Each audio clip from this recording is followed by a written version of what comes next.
Svima već poznati porast cijena uzrok je da su praznične korpe znatno skuplje nego lani. Podsjetimo, cijena potrošačke korpe za četveročlanu porodicu u novembru je iznosila preko 3100 maraka, što je za preko 150 maraka više nego lani u istom periodu. Brojni građani koji slave Božić, kao i oni koji će slaviti Novu godinu, obavljali su prethodnih dana ili još uvijek obavljaju kupovinu i potrošilo se mnogo novca. Danas smo posjetili zelenu pijacu u Travniku da vidimo kakvo je stanje posljednjeg pazarnog četvrtka u ovoj godini. Vremenske nepogode doprinijele su uglavnom praznim tezgama i slabijoj ponudi kao i potražnji. Najveća gužva pred vitrinama sa suhomesnatim proizvodima, jer bez meze nema ni proslave. Iako ako se pogleda kompletna situacija, razloga za slavlje nema mnogo.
Duša koju samo tugu sluša,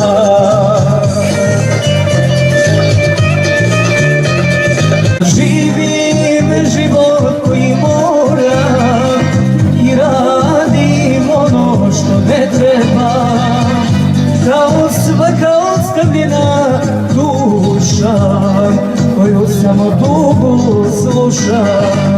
Ja sad živim život koji moram i radim